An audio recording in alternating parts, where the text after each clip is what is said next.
Welcome, everyone, to the Steamboat Institute's live broadcast. I'm Amber Athey. I'm the Washington editor for Spectator USA, and I am joined by Nigel Farage, the leader of the UK's Brexit Party, who will also be a keynote speaker at the Steamboat Institute's annual Freedom Conference this year from August 28th to 29th. Nigel, thank you so much for joining us. Thank you, no problem at all. So I want to go ahead and get started by giving you a chance to respond to a little bit of a controversy. People are very upset with you for attending Trump's rally in Tulsa, Oklahoma, and they say that you may have put public safety at risk by defying travel restrictions. What is your response to that? I was coronavirus tested on Saturday. I was coronavirus tested on Monday. In between those tests, I went to the Trump rally in Tulsa and I returned to the United Kingdom. I have been fully tested, absolutely careful. I presented a risk to absolutely nobody. What people are upset about is, just as in 2016, I was prepared to put my head over the parapet to back Donald Trump for the presidency, and people didn't like that. Well, you know what? He won, and I'm prepared to do the same again in 2020. That's what they're upset about. And it has been 4 years since Brexit. Do you think that Trump is still a reliable ally for the UK? I can't think there's been an American president for a very long time with stronger Anglophile and English-speaking world tendencies than Donald Trump. I felt during the Obama years that really, in terms of Europe, what America was focused on was Germany, who they saw as being the dominant new country in a new European state. Donald Trump is taking us back to more traditional alliances. At the moment, the Brits have not really been able to fully respond because, of course, we're still stuck with Brexit negotiations. But now I think that Trump and many of the people around Trump, want to see, in terms of security, in terms of defense, in terms of investment, in terms of commerce and business, I think they all want to see a much closer relationship with the UK. Hey, I'm all for that. And the US and the UK are currently trying to hammer out a trade deal. Robert Lighthizer recently said that he does not expect that to occur before the election. Do you still feel optimistic that a deal can be made? Do you know, when I went into the Trump Tower on Saturday, the 11th of November, 2016, I spoke to people in the Trump team who said, ha, we've won. Let's get a rapid trade deal conducted in the next 90 days. Some of them didn't realize, of course, that although we'd voted to leave the European Union, we hadn't actually left. And of course, there was still the negotiation to go on about us probably leaving the single market. So I think many on the American side stopped taking the United Kingdom seriously. I think since the 31st of January, they began to take it seriously again. But look, what are the prospects of this being done before the election? Frankly, just about zero, because we're far from completed with leaving the transition phase with the EU. Yeah, let's go ahead and jump back to coronavirus for a second and talk about China, because as we know, they have been engaged in a cover-up of information about the coronavirus, particularly how much it spread in their own country. And Boris Johnson is still looking at allowing Huawei to come in and build part of their 5G network in England. What do you think the appropriate response to China is at this point? And do you approve of Boris Johnson making this deal? From 2010, David Cameron and George Osborne, the Chancellor, decided that China was our future. Osborne said so many, many times. And since that moment, not just of Huawei, dug themselves deeper into our telecoms industry, using an advisory board made up of former politicians, big globalist business leaders, even former civil servants. We've even let China into our nuclear industry. We've let China into our steel industry. And there's almost nothing the Conservative Party would not do to allow the Chinese Communist Party to have a closer link with the United Kingdom. And Boris, of course, is very much an establishment politician, very much someone that goes with prevailing trends and goes with the flow. So he's kind of inherited this from David Cameron and Theresa May's time as leader of the Conservative Party. What he's finding is in the country, in public opinion, amongst his own backbenches, there is now huge growing opposition to Huawei being involved in our telecom sector. And it's worse than that, because now There is even a big proposed Huawei investment in a factory in Cambridge in England. And so Boris is clinging on to the old guard idea that China is our future. His party and the country increasingly saying that it's not. And this is one battle that I do believe Boris Johnson will lose. And how do you think he should be responding to China instead?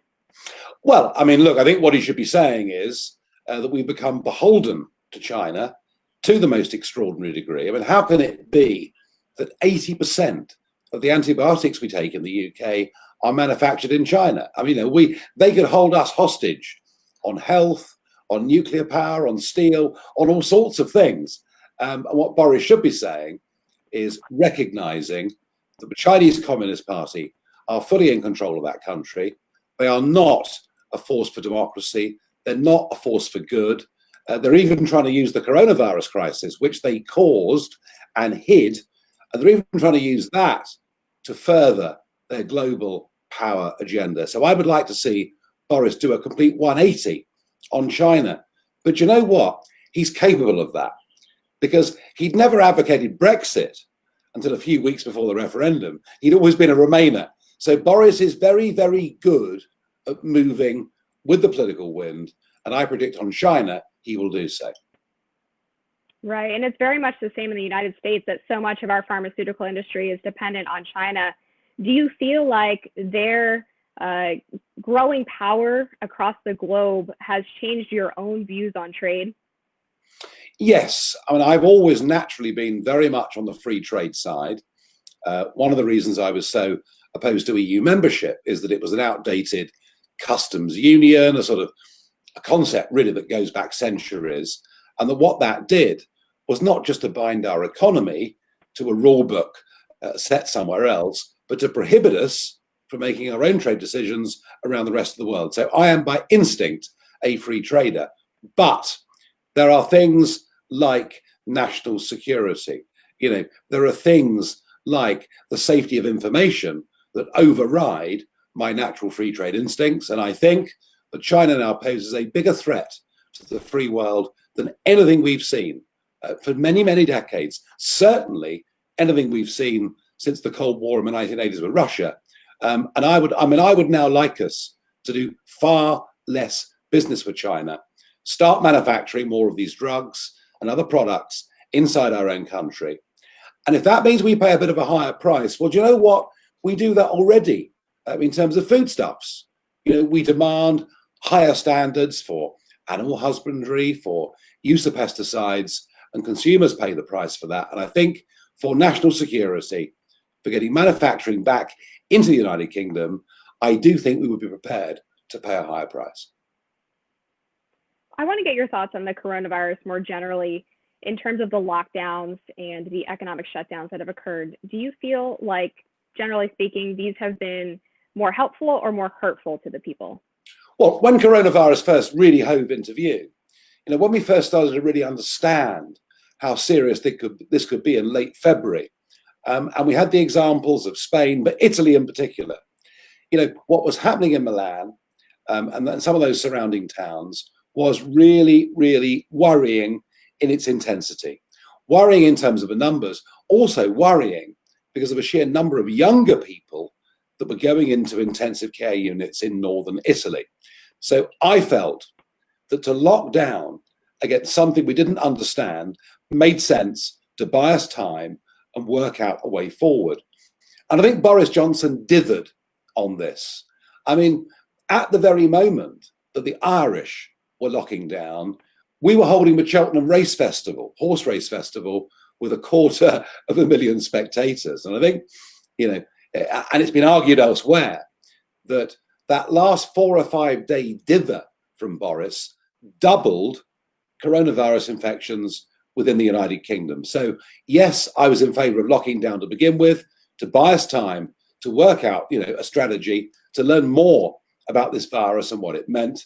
But the odd thing is, we were slow into lockdown, and now the government are being very slow out of lockdown. 2 days ago, Boris Johnson said, it's time to end our hibernation. Well, I don't know where he's been for the last 3 weeks, but our beaches are packed, our parks are packed and people are going out and socializing in absolutely huge numbers. And you sort of almost got to a point with this where no one's really listening to what the government has to say. Yeah, and meanwhile, in the United States, we have riots in pretty much every major American city, clearly showing that people are not concerned about the coronavirus in that case.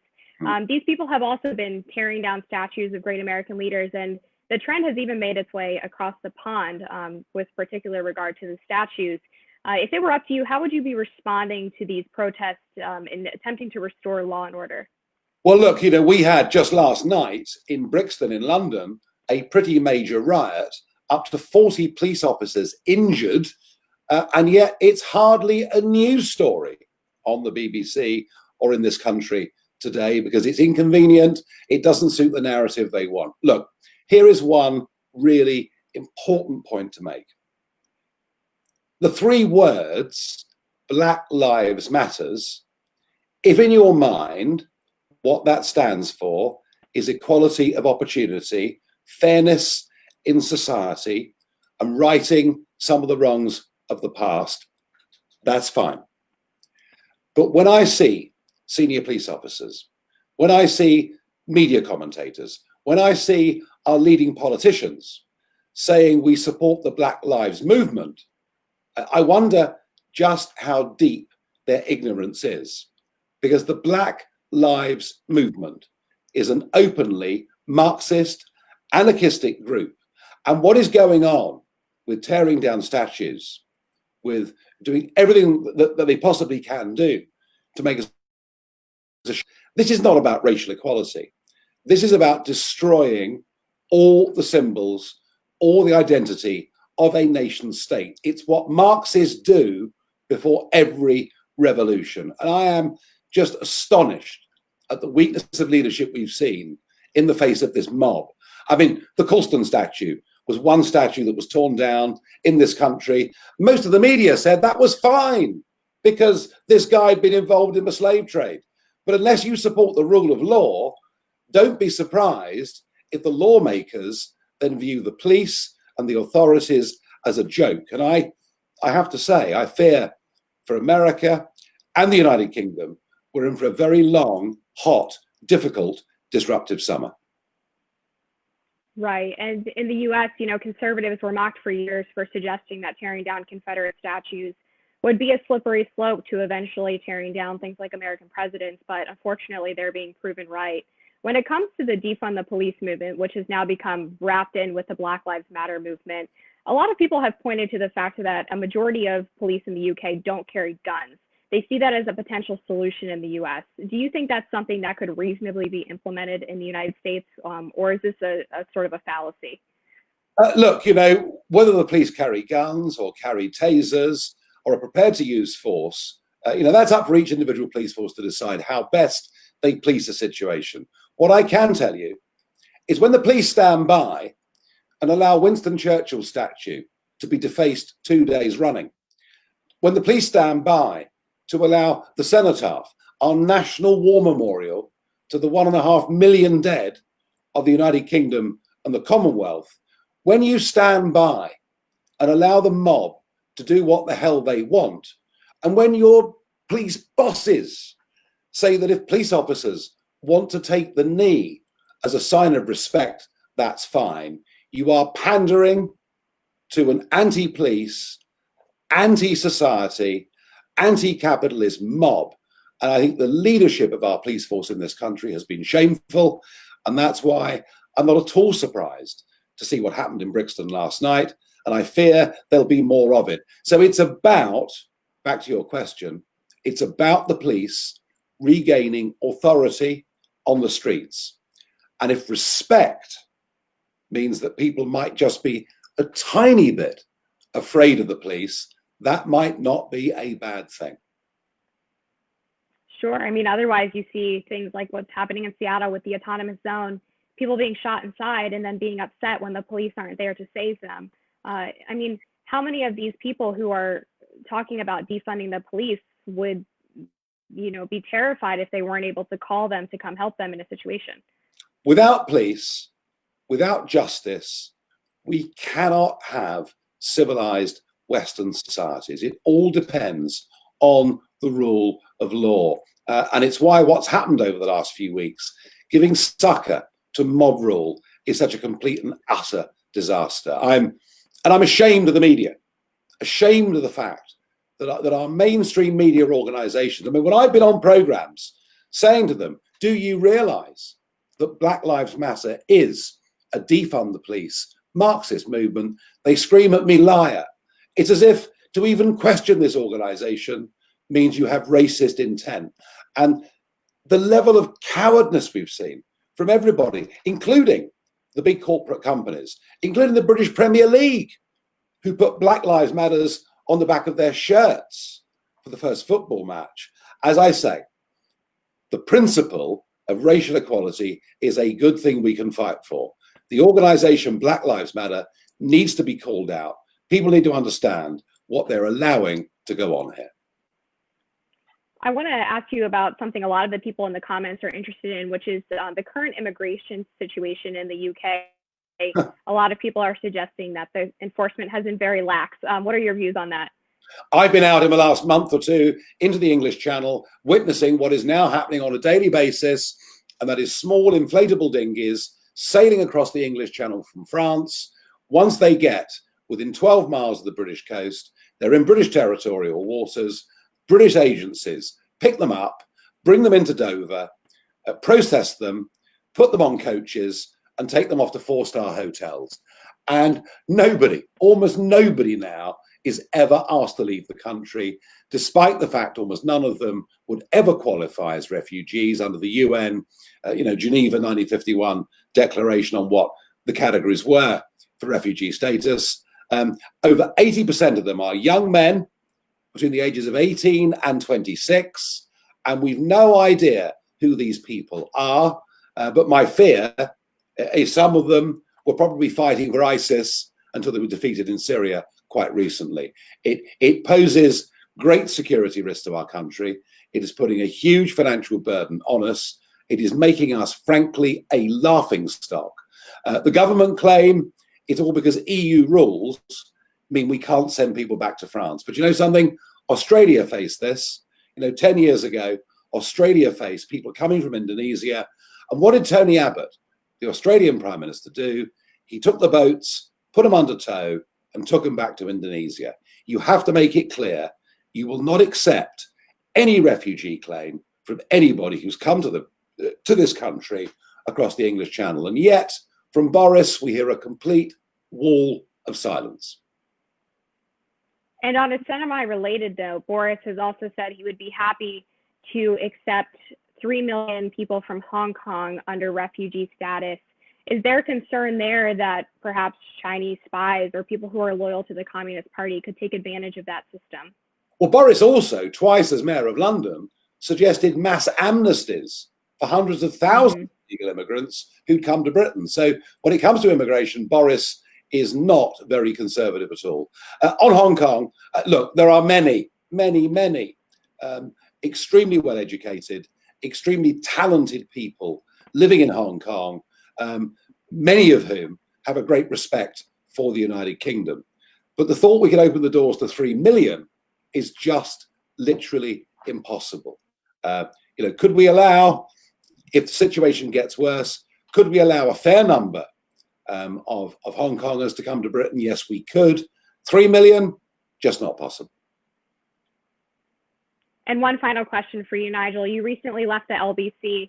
Does this mean we're going to see a revival of the Brexit Party? What's next for you? Well, the LBC thing, I deeply regret what happened there.